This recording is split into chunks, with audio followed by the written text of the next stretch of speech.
Bonjour à tous, ici Adrien. Aujourd'hui on est le samedi 21 octobre 2023 et dans cette vidéo, je vais vous démarrer une machine équipée de la toute dernière Ubuntu, la Ubuntu 23.10. Je redémarre la même machine virtuelle qui nous a servi lors de la précédente vidéo, où je vous ai illustré toutes les nouveautés de cette Ubuntu 23.10. Mais suite à cette vidéo, certains d'entre vous ont installé Ubuntu et ont rencontré un problème qui est le suivant: impossible d'installer un paquet deb téléchargé depuis internet. Non, ça ne fonctionne plus. Et donc ici, à travers cette vidéo, je vais vous montrer comment réinstaller facilement un paquet deb sans utiliser de ligne de commande. On va pas s'amuser à faire un dpkg machin. On va tout faire avec l'interface graphique. Alors, pour vous illustrer ça, on va aller récupérer Google Chrome, qui est un logiciel disponible sous Linux. Et quand on va sur le site de Google Chrome, vous voyez, on peut récupérer le fichier deb. Donc ça peut arriver si vous avez des logiciels spécifiques que vous ne trouvez pas forcément dans la Logitech d'Ubuntu. Vous pouvez récupérer sur le site de l'éditeur un paquet deb qui va fonctionner normalement pour Ubuntu et Debian. Sauf que là, je récupère Google Chrome, pour l'exemple bien sûr, mais ça peut fonctionner avec Discord, avec Vivaldi, avec peu importe le logiciel. Donc là, Google Chrome est récupéré. Et donc là, si j'ouvre dans mes téléchargements, je double-clique sur Google Chrome Deb et vous voyez que ça m'ouvre le gestionnaire d'archives qui est présent dans Ubuntu. Et donc là, on a le gestionnaire d'archives, c'est très bien, mais je ne peux pas installer mon Google Chrome. Et si je fais un clic droit, je ne peux ouvrir qu'avec le gestionnaire d'archives. Si j'essaye de faire ouvrir avec et d'aller chercher le centre d'application, qui est la nouvelle Logitech fournie dans Ubuntu 23.10, eh bien, il s'ouvre, ce centre d'application. Mais ici, il est 18h51.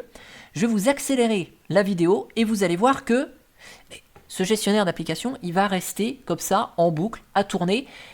Et il n'est pas capable d'installer un paquet deb quand on double-clique dessus. C'est d'ailleurs pour ça qu'on ne l'a pas dans l'association de fichiers.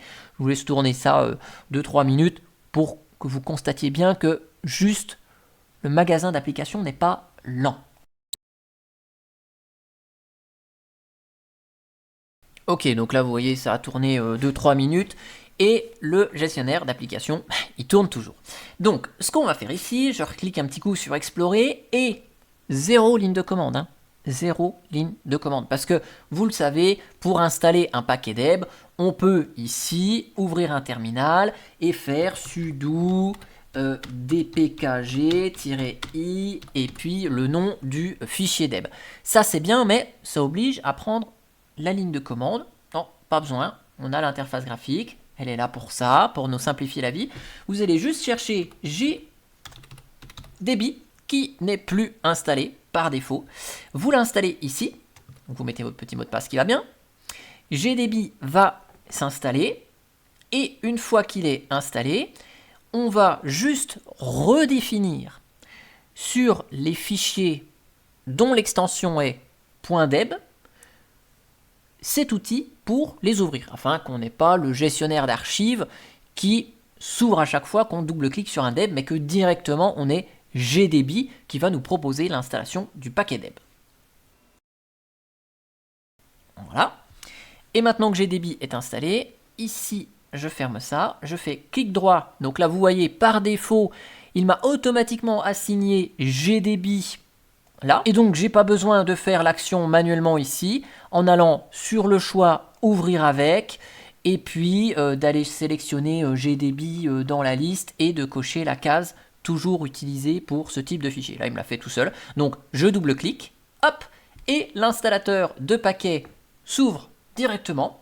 Il regarde s'il manque de dépendance sur mon système, et une fois qu'il a fait ses vérifications, vous voyez que on a la possibilité de cliquer sur installer le paquet, on met notre mot de passe, nickel, l'installation se fait en arrière-plan et on retrouve, pardon, je viens de heurter le micro, on retrouve le fonctionnement que l'on avait traditionnellement.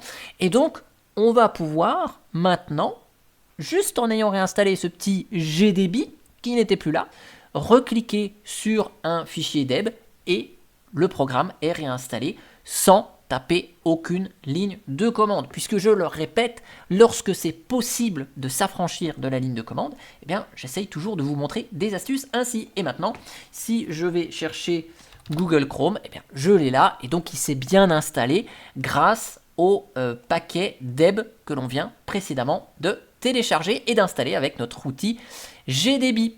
En tout cas, j'espère que cette vidéo vous aura plu. Bien sûr, une fois que vous avez installé GDB et que vous avez installé votre paquet deb, vous n'avez pas besoin de réinstaller GDB à chaque fois que vous allez installer un paquet deb.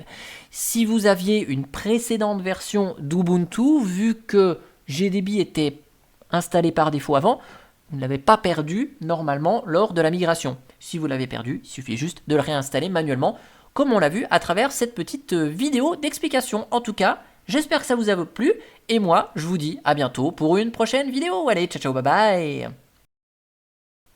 Bonjour à tous, ici Adrien. Aujourd'hui on est le mardi, qui est un dimanche, qui est un samedi, même 21 octobre 2023. Mais oui, on ne sait pas quel jour on est, Adrien. On recommence la vidéo.